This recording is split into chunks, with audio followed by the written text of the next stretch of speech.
Bom, vamos resolver um problema aqui completo de estado duplo.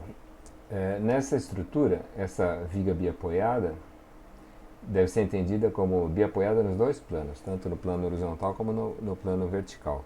No plano vertical existe esse momento aplicado nessa posição. E no plano horizontal, essa carga concentrada. Tá? Então vai ser um problema de flexão oblíqua. Né? Essa aqui é a seção transversal.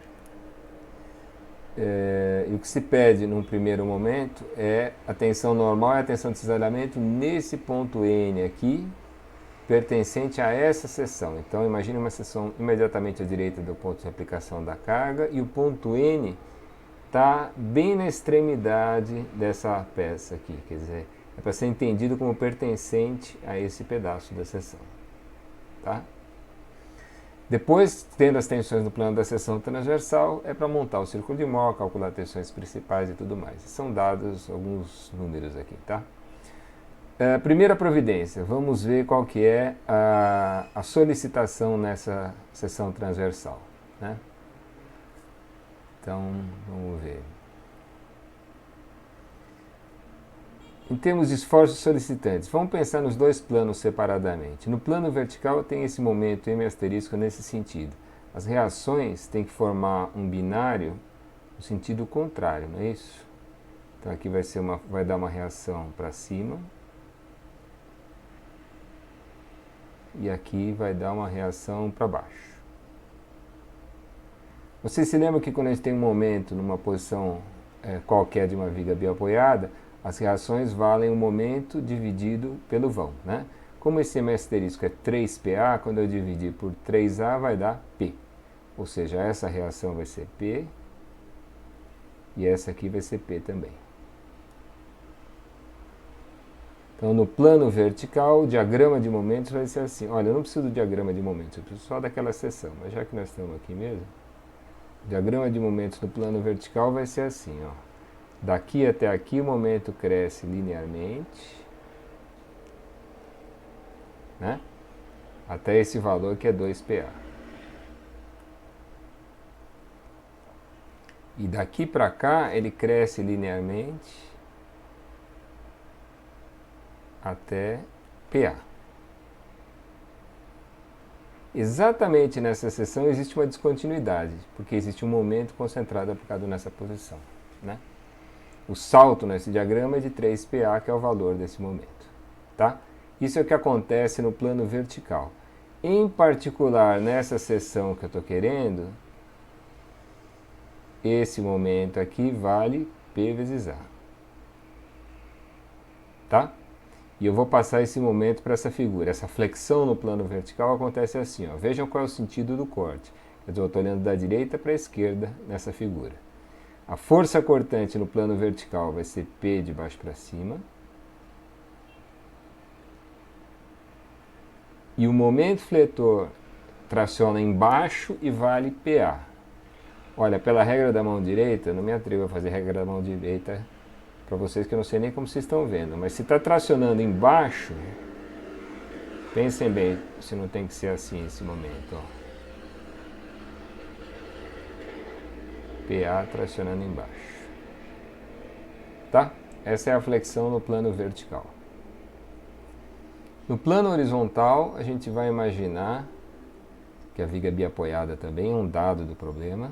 E se eu tenho P aplicado aqui, as reações vão ser nesse sentido contrário, né? E na proporção dos vãos, lembram disso? Se aqui a força está 1/3 do vão, a reação maior é essa. Então essa aqui é 2P sobre 3 e essa aqui é P sobre 3. Tá? E o diagrama de momentos nesse plano vai ficar assim, ó. Linear nesse pedaço, tracionando o lado lá de trás, e linear nesse outro pedaço também, tracionando o lado lá de trás. Esse momento máximo é 2P sobre 3 vezes A. 2PA sobre 3. Vamos passar isso para cá. Vai ficar uma cortante 2P sobre 3 para cá.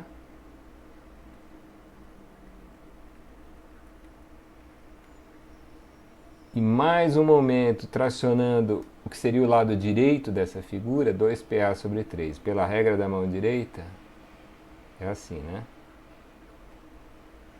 2PA sobre 3. Tá? Então tá aí a flexão oblíqua. Eu preciso calcular a tensão normal e a tensão de cisalhamento no ponto N.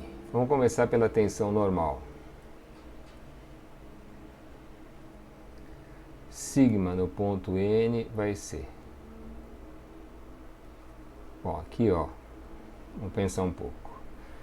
Se eu tivesse só essa flexão no plano vertical, só esse momento PA, a tensão normal em N seria o PA, dividido por esse momento de inércia, que é o IY, vezes essa distância. Não é isso?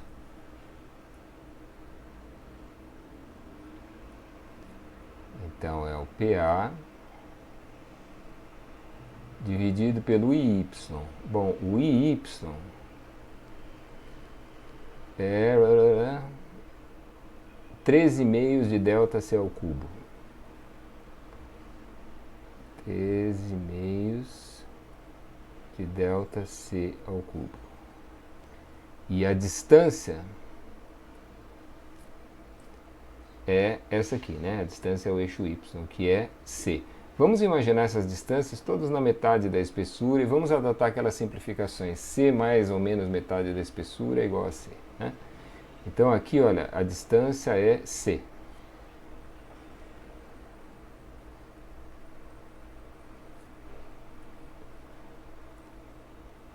Qual o sinal dessa componente, dessa tensão, hein? Sigma provocada por esse momento? Esse momento está tracionando embaixo, o ponto N está lá em cima, a tensão é de compressão. Vou botar um menos aqui. Tá? A outra parcela do momento, se eu tivesse só esse momento aqui, a tensão seria 2PA sobre 3, dividido por esse momento de inércia. 2PA sobre 3, dividido pelo outro momento de inércia. É o momento de inércia em relação ao eixo Z, que é 13/3 de ΔC ao cubo. 13/3 de ΔC ao cubo. E a distância, para esse momento aqui, a distância é C sobre 2, né? É isso vezes C sobre 2. E essa componente está dando tração aqui, concordam? Está tracionando o lado direito. Vai ser uma tensão positiva. Tá? Então, fazendo essa conta, o que vai dar, hein? Dá menos 2 sobre 13. E aqui mais 1 sobre 13. Então dá menos 1 sobre 13 PA sobre ΔC ao quadrado. PA sobre ΔC ao quadrado. Isso aqui é um P. Cuidado com o vexame. Isso aqui tem que ter dimensão de tensão. Então aqui tem força vezes comprimento e aqui tem comprimento ao cubo. Isso vai dar força sobre uma área, né?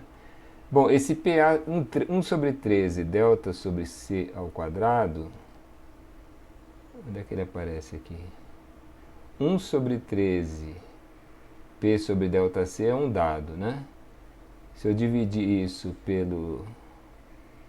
por mais um C,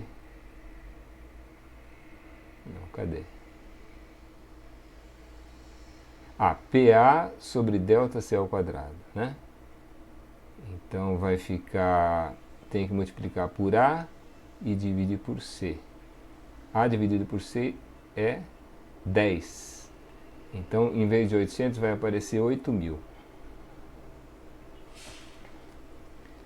Isso aqui dá menos 8.000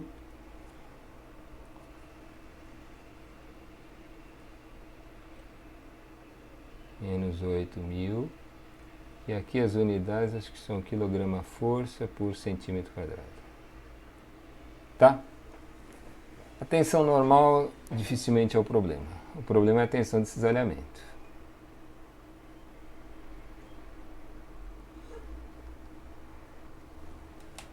Bom, aí vocês vão ter que lembrar aquelas coisas de R1, né?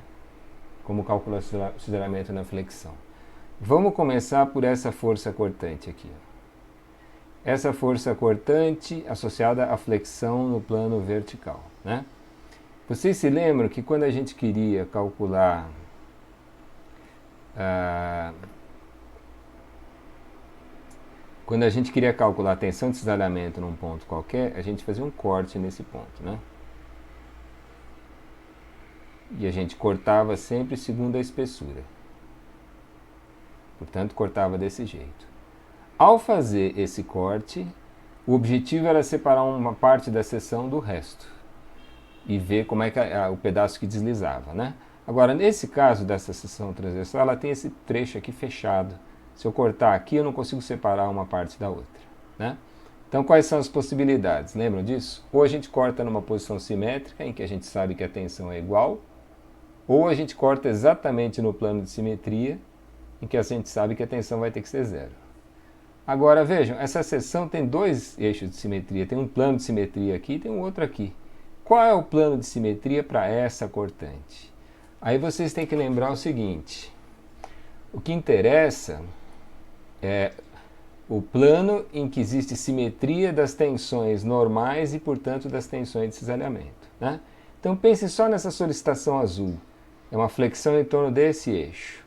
Com esse momento fletor está dando compressão para cá e está dando tração para lá. Dada a simetria da figura, os diagramas são parecidos dos dois lados, mas não é simetria, porque aqui é compressão e aqui é tração, né? Tá certo? Então esse aqui não é eixo de simetria para essa flexão no plano vertical. O eixo de simetria é esse aqui. Pensem o diagrama de tensões normais provocados por esse momento. Ele não é exatamente simétrico em relação a esse eixo, tá? Então a dica é a seguinte: nesse tipo de seção transversal, o eixo de simetria é o eixo que contém a cortante, tá certo? É nesse ponto, portanto, que a tensão de cisalhamento é zero. Mesmo porque, se não fosse zero, ela teria que escolher para a esquerda ou para a direita, e isso fere a simetria do problema, tá? Então, para calcular o cisalhamento no ponto N, a área que a gente tem que considerar é essa aqui, ó.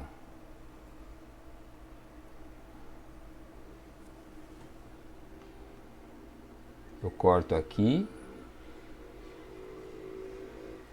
e esse pedaço aqui desliza,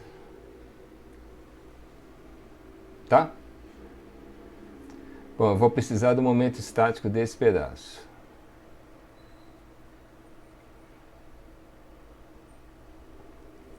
Momento estático desse pedaço em relação a qual eixo? Outra vez, eu estou analisando a flexão no plano vertical. Ela ocorre em torno do eixo horizontal. Então, o momento de inércia que entra é esse e o momento estático é calculado em relação a esse, em relação ao eixo em torno do qual se aplica o momento. Tá? Então, esse momento estático aqui, vamos calcular aqui mesmo, S asterisco com relação ao eixo Y vai ser.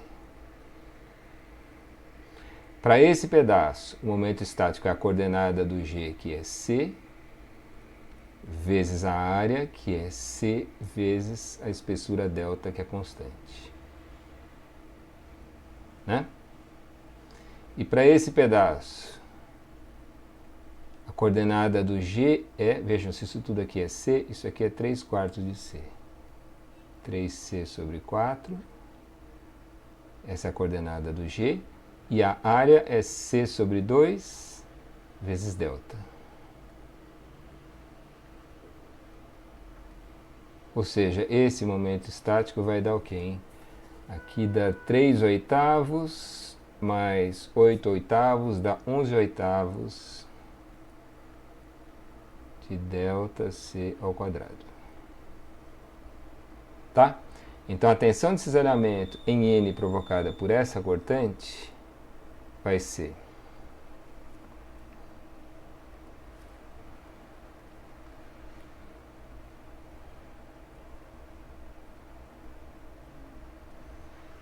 a cortante, que é P. Isso aqui a gente faz em módulo, né? Depois a gente atribui o sinal. Vezes o momento estático, que é 11 oitavos de ΔC ao quadrado, né? 11 oitavos de ΔC ao quadrado, dividido pela largura colaborante. A largura colaborante é a largura total onde se tem a tensão. A tensão em N aparece só aqui, aqui não tem tensão. Então é uma espessura delta. E o momento de inércia que entra aqui é o momento de inércia y em relação a esse eixo. Vai dar 13,5 de ΔC ao cubo. 13,5 de ΔC ao cubo. Tá? Falta só descobrir qual é o sentido dessa tensão. Olha, para descobrir o sentido dessa tensão, o jeito certo é fazer como a gente fazia em R1. A gente corta um elemento de comprimento dx aqui, estuda o resultante das tensões normais das duas faces do elemento que tem essa seção transversal, e aí descobre o sentido do cisalhamento. Vamos tomar um atalho, que em geral dá certo. Vejam, a força cortante é para cima. O que a gente espera é que as tensões de cisalhamento, onde elas forem verticais, a gente espera que elas sejam para cima também.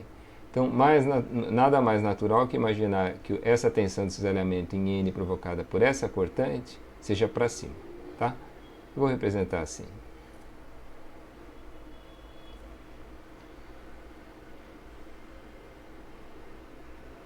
A gente espera que ela tenha esse sentido por causa dessa cortante. Tá certo?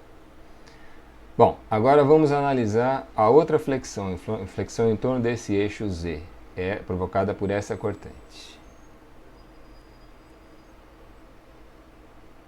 Eu rabisquei no lugar errado aqui.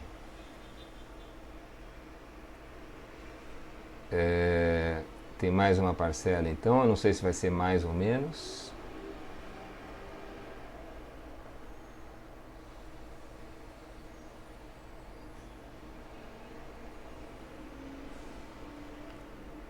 A outra cortante é 2P sobre 3.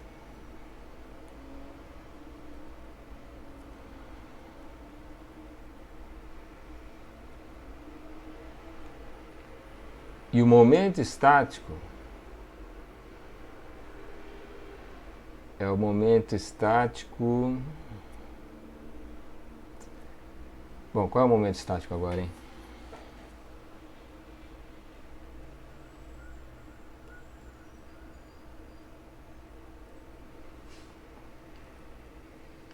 Olha, vamos pensar um pouco. Eu estou falando agora dessa cortante e esse momento fletor, a flexão em torno desse eixo, né? Então, se eu quero a tensão nesse ponto, eu faço um corte no ponto N, perpendicularmente à espessura. Com esse corte, eu não divido a seção em duas partes outra vez, né? Então, ou eu corto numa posição simétrica, ou eu corto onde eu sei que a tensão é zero, tá?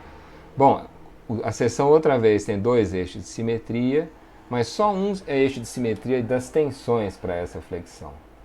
Olha, pense na flexão em torno desse eixo vertical, é dela que nós estamos falando. Se só existisse ela, seria tração do lado de cá e compressão do lado de lá. Então, esse eixo do momento é um eixo de antimetria do diagrama de tensões normais. Esse aqui é que é o eixo de simetria do diagrama de tensões normais. E sendo o eixo de simetria das tensões normais, vai ser também das tensões de cisalhamento. Tá? Isso quer dizer que a tensão de cisalhamento aqui, nesse ponto, por efeito dessa cortante, é que vai ser zero. Outra vez, hein? O eixo de simetria que a gente pode usar é aquele que contém a cortante. Tá?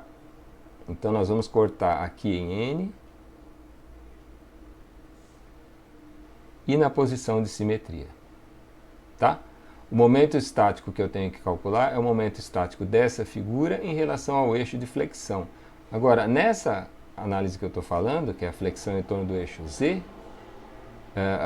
o que interessa é o momento estático dessa figura em relação a Z, não em relação a Y. Né? Então, esse momento estático vai ser a coordenada do G, que é C sobre 2, lembrem-se de que ela entra em módulo nessa fórmula.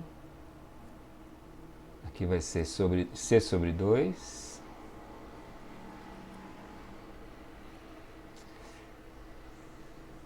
P de acho.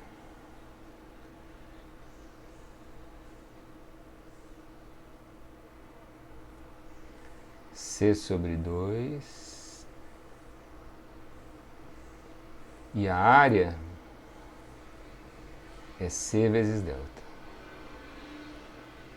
C sobre 2 vezes delta C.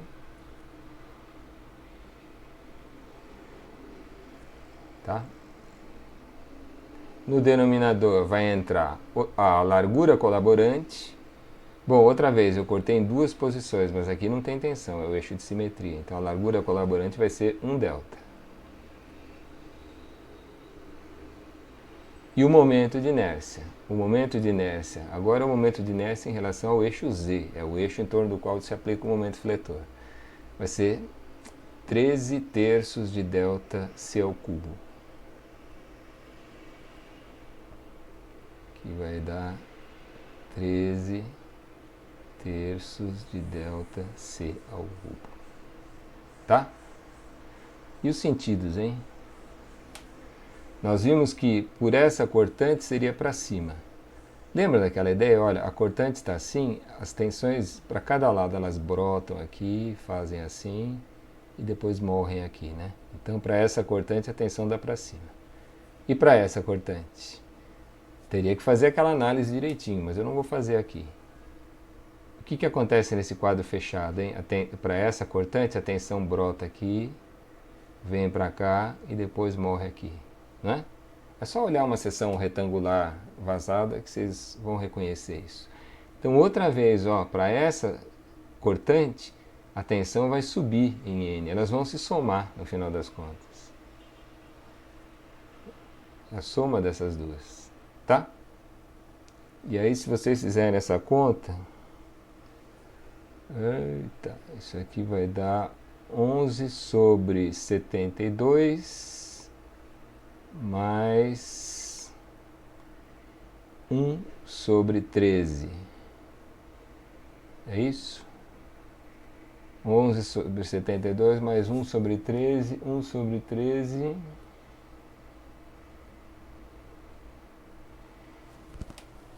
Deixa eu ver se é isso.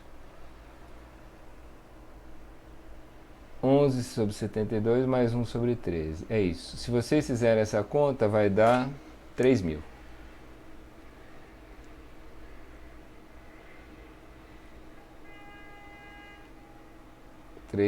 kg/força por centímetro quadrado. Tá? Bom, aí vem uma questão interessante.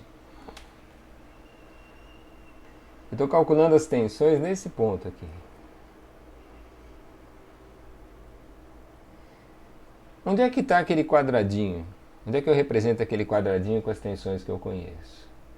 Lembre-se de que o estado duplo ele se refere sempre a um sólido de pequena espessura, que eu posso confundir com uma região de um plano, e submetido a carregamento contido só nesse plano.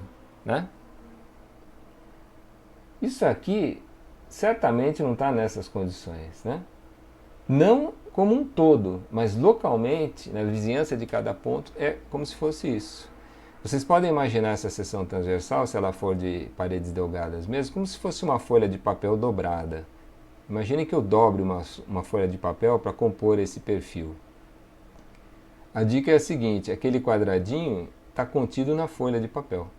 Então nessa posição N, imagine que eu faça aqui uma perspectiva meio fuleira, mas obedecendo esse sentido que está aqui, ó. Imagine a seção assim.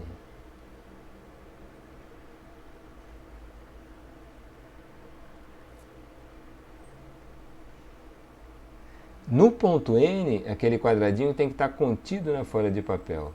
Então ele está aqui. Ó.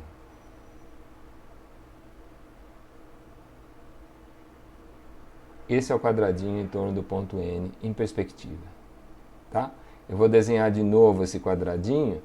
E olhando agora daqui para lá, imagine o nosso observador assim, isso aqui é importante, hein? Dependendo de como você olha, dá um resultado diferente. O observador está aqui olhando aquele ponto N, tá? Esse observador vai enxergar o seguinte.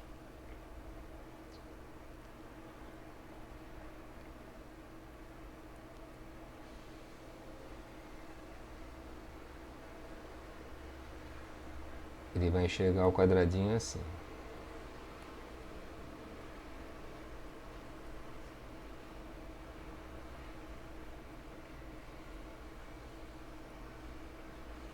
A seção transversal é essa aqui da frente, ó, para aquele quadradinho. Observem bem.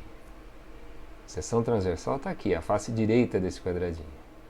No plano da seção transversal, a tensão normal foi 8.000 de compressão, daí esse sinal de menos, né? Então, no plano da seção transversal, vou marcar aqui 8.000 de compressão. As unidades são quilograma-força e centímetro quadrado. E a tensão de cisalhamento nesse plano, nós vimos que ela resulta para cima aqui nesse ponto. Então, naquele elemento visto desse ponto de vista, a tensão de cisalhamento vai ser assim. Vou errar 1000 vezes isso. 3.000. Tá? Na outra face, claro que essas tensões se repetem, né? Só que com sentidos trocados. No plano longitudinal, o cisalhamento se repete, observando os sentidos, né? As duas tensões chegam na aresta comum ou se afastam da aresta comum. E essa outra tensão aqui é a tensão normal no plano longitudinal, que nós já vimos que é desprezível ou nula. Tá certo? Olha, é muito importante entender a relação entre essa figura e essa. Eu estou olhando esse quadradinho com esse ponto de vista. Se vocês estivessem olhando o quadradinho de lá para cá, daria o contrário. Tá certo? Seria diferente. Cuidado com isso. Está tudo amarrado, né? Isso precisa ficar claro para quem está fazendo o círculo de Mohr, qual é o ponto de vista. Tá bom? Bom, uma vez que eu tenho as tensões no plano da seção transversal, é esse item A, agora é fazer o círculo de Mohr, né?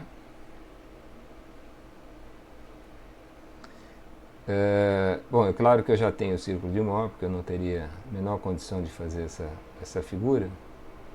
Eu vou só reproduzir aquele quadradinho para a gente não se perder.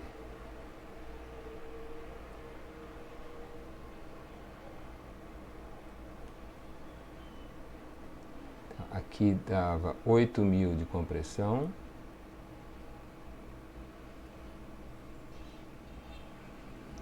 E 3.000 de baixo para cima. Nos outros planos só tem o cisalhamento. Tá? Bom, como é que eu desenhei esse círculo? Eu fiz assim. Faz de conta que eu fiz assim. Esse aqui é o eixo tal.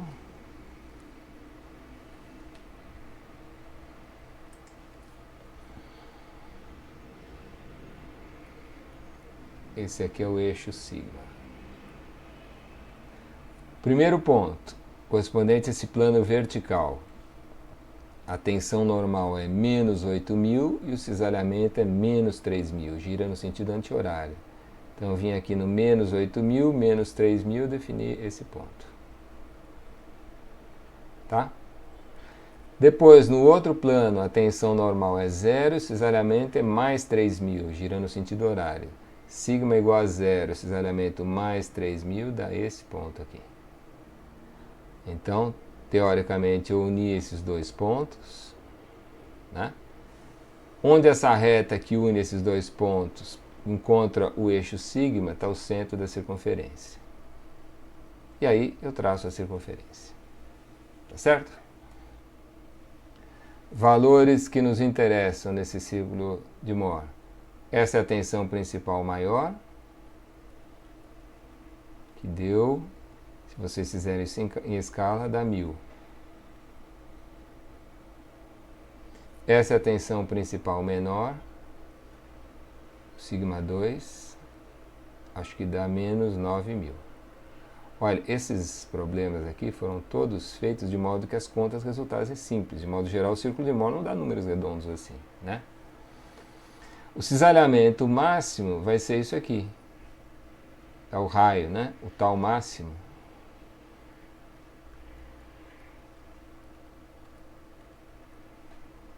Dá, acho que 5.000, né? Tá certo? E aí a gente representa aqueles planos, né? Vamos fazer alguns aqui. Por exemplo, se eu quiser os planos principais, é só unir essa reta. Precisa achar o polo antes, né? Vamos achar o polo. Para achar o polo, o que a gente faz? Esse plano azul aqui é representado por esse par de tensões, né?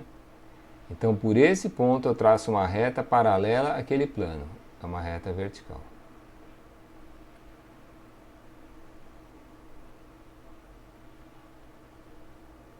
Onde essa reta encontrar novamente a circunferência, fica definido o polo.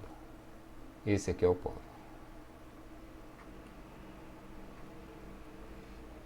Tá?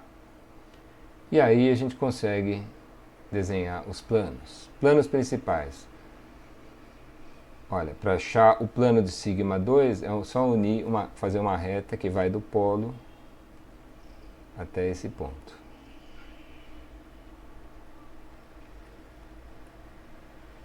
Deixa eu falar uma coisa para vocês.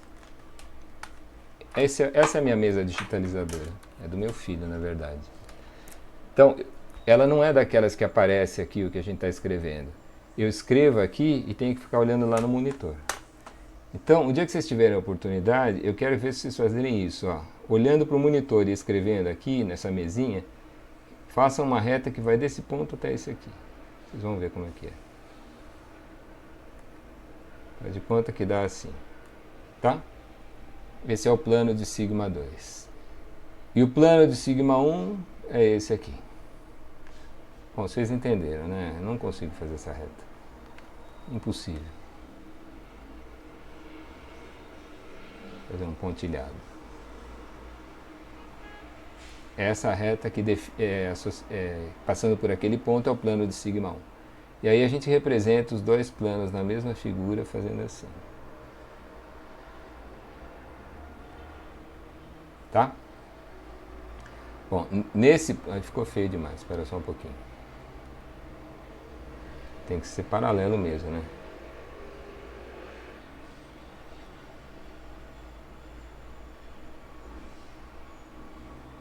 Mais ou menos. Bom, nesse plano, atua a tensão 9000. Cuidado aqui, hein? Esse aqui não é a direção dessa tensão, é o plano em que que ela atua. A tensão normal, por definição, é perpendicular ao plano. Então, a tensão 9000 de compressão é aqui.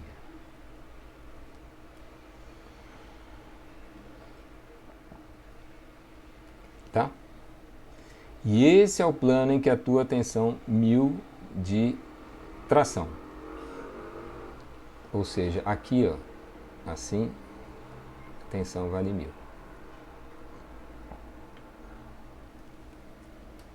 Tá certo? Agora vamos fazer os planos de tal máximo e tal mínimo.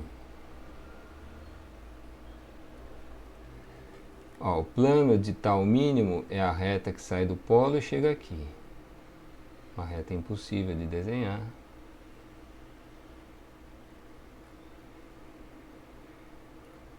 Alguma coisa assim. E o plano de tal máximo é a reta que sai do polo e vai até aquele ponto. Ficou bom, hein? Então, agora eu vou representar o elemento com faces paralelas a esses planos.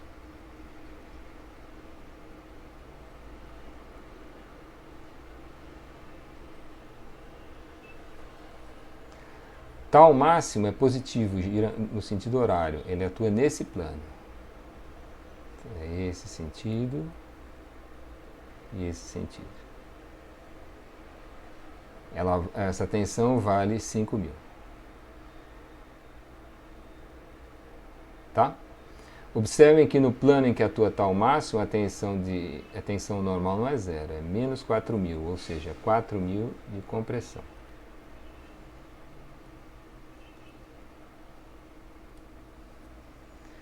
Tal mínimo gira no sentido anti-horário, é negativo. É assim e assim. É o mesmo 5000. E também nesse plano de tal mínimo, a tensão normal não é zero, é 4000 compressão.